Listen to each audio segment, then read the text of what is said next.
औज़ुबिल्लाहिमिनश्शैतानिर्रजीम बिस्मिल्लाहिर्रहमानिर्रहीम।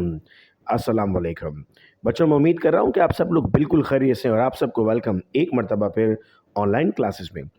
Student second year online classes का आगाज़ किया जा चुका है। ये केमिस्ट्री का डेमो लेक्चर इस वक्त यूट्यूब चैनल पर अवेलेबल है। इन क्लासेस की कोई ऑनलाइन मंथली फ़ीस नहीं है, बस एक मरतबा आपने रजिस्ट्रेशन चार्जेस पे करने 2000 रुपीज़, और आपकी पूरी साल ऑनलाइन क्लासेस चलती रहेंगी। पिछली क्लासेस में जो व्हाट्सएप ग्रुप आपके बने हुए हैं, हमने उसमें वॉलर थ्योरी और उसमें बेसिक इंट्रोडक्शन हमने समझा था, और आज के इस लेक्चर में इंशाल्लाह हम कुछ और टॉपिक को समझने जा रहे हैं। सबसे पहले हम क्लासिफिकेशन समझने जा रहे हैं ऑर्गेनिक कंपाउंड्स की। हम कहते हैं ऑर्गेनिक कंपाउंड्स को हम दो हिस्सों में क्लासिफाई करते हैं। नंबर वन हम कहते हैं ओपन चेन, नंबर टू हम कहते हैं क्लोज चेन।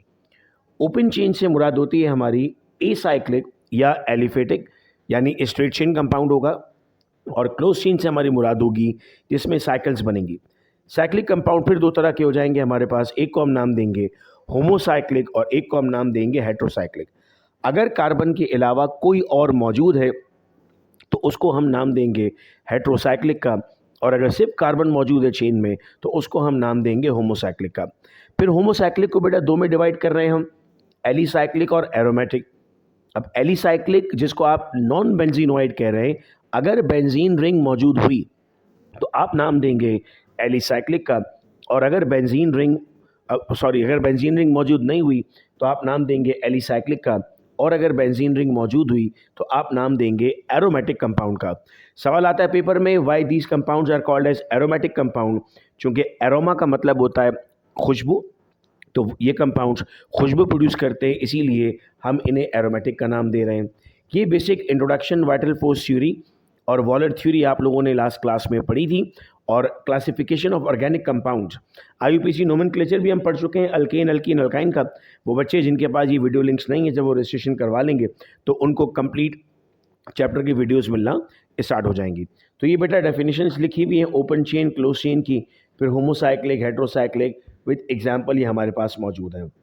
आइए पढ़ते हैं natural sources of organic compound. Short question आता है, what are the natural sources of organic compound. तो हम कहते हैं sir plants are natural sources of organic compound. जो पौधे हैं आपके पास, ये नेचुरल सोर्स ऑर्गेनिक कंपाउंड की। They are important source of organic compound. Every part of plant contain different type of compounds. कुछ में कार्बोहाइड्रेट्स हैं, कुछ में ऑयल्स हैं, कुछ में प्रोटीन्स हैं, यानी प्लांट के मुख्तलिफ पार्ट्स में मुख्तलिफ कंपोनेंट्स मौजूद हैं। हम कहते हैं animals are also one of the naturally occurring source. यहाँ पर भी आपको प्रोटीन, फैट्स और कार्बोहाइड्रेट मिलते हैं। Coal is a mineral and a mixture of large number of organic compound. When bituminous और soft coal is destructively distilled, यानी इसकी जब हम डिस्ट्रक्टिव डिस्टिलेशन करते हैं तो उससे हमें कोल गैस, कोल तार और कोक मिलता है। तो ये आपके पास बहुत अच्छी सोर्स बन जाती है। पेपर में इसके यूज़ पूछे जाते हैं, तो वन बाय वन पढ़ते हैं कोल गैस को। It is the gaseous product of coal. It is mainly consist of methane and hydrogen.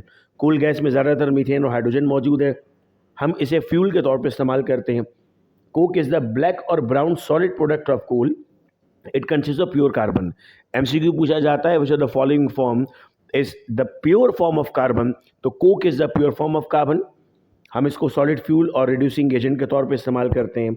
आगे बढ़ते हैं तो नेक्स्ट आता है कोलतार। हम कहते हैं it is the dark black brown viscous product. आप लोगों ने अगर वो देखा है, डामर जिसे हम कहते हैं ज़मीन पर डाला जाता है, वो बेसिकली कोलतार होता है। It is compose of varieties of aromatic compound. Its composition varies depending upon the nature of coal. जैसा कोल होगा वैसा कोलतार मिलेगा।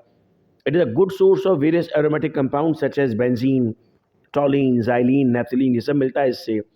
अगर आप 100 kg कोलतार को यूज़ करते हैं तो उससे आपको 1 to 2 kg बेंजीन मिलता है। नेक्स्ट सोर्स में आपके पास आता है natural gas.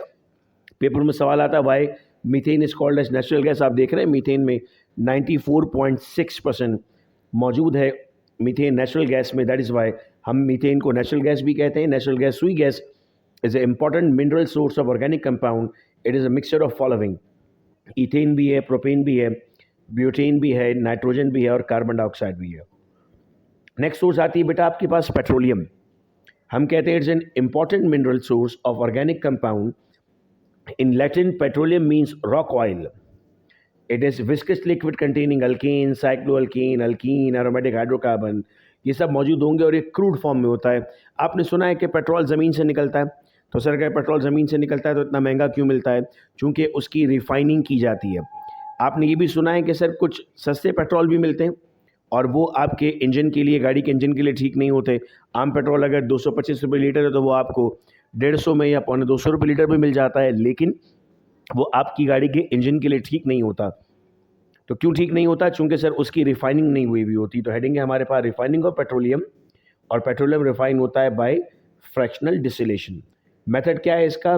Petroleum is carried by pipe to a fractionating column and heated above 400 degrees centigrade.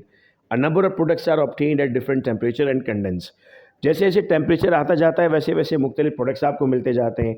अब ज़रा हम समझते हैं इस चार्ट को। ये चार्ट इम्तहान के लिए बहुत इंपॉर्टेंट है और MCQs में भी पूछा जाता है। Sir boiling range fraction below 20 आपके पास कार्बन 1 से कार्बन 4, जिसमें आपकी नेचुरल गैस भी शामिल है जिसको आप कुकिंग के लिए इस्तेमाल करते हैं।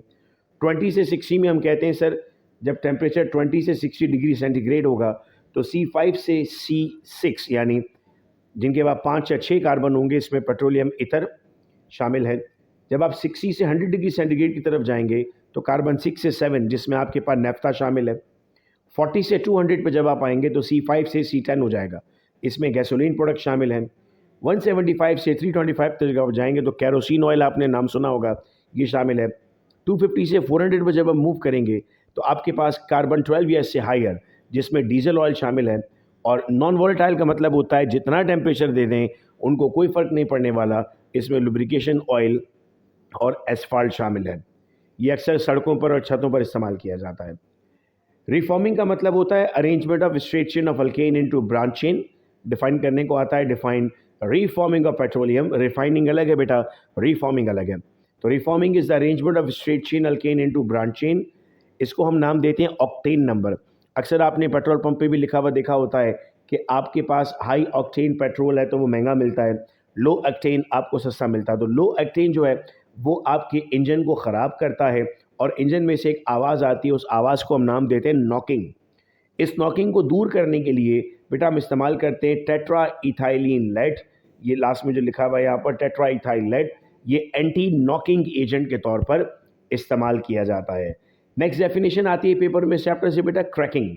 हम कहते हैं the breaking of higher hydrocarbon with high boiling point into variety of lower hydrocarbon. बड़े हाइड्रोकार्बन्स को जब छोटे हाइड्रोकार्बन्स में हम कन्वर्ट करते हैं तो इस प्रोसेस को हम नाम देते हैं क्रैकिंग का। कैसे होगा सर? टेम्परेचर प्रोवाइड करके देखो, प्रोपेन दिया हुआ है तो उससे आपको प्रोपीन, इथीन, मीथेन मुख्तलिफ कंपाउंड्स मिलते जा रहे हैं। एप्लीकेशन क्या होंगी सर इसकी? Fractional distillation of petroleum yields only about 20% of petrol, और बाकी सब आप क्रैकिंग से हासिल करते हैं। क्रैकिंग हमेशा आपको बाय प्रोडक्ट देता है जिससे आप मुख्तलिफ केमिकल प्रॉपर्टीज़ में यूज़ कर सकते हैं। नेक्स्ट टॉपिक इंशाल्लाह बेटा हमारा होगा पॉलीमराइजेशन। मैं उम्मीद करता हूँ कि तमाम चीज़ें आपको समझ में आई। अपना बेहद ख्याल रखिएगा आप सब लोग। अल्लाह हाफ़िज़।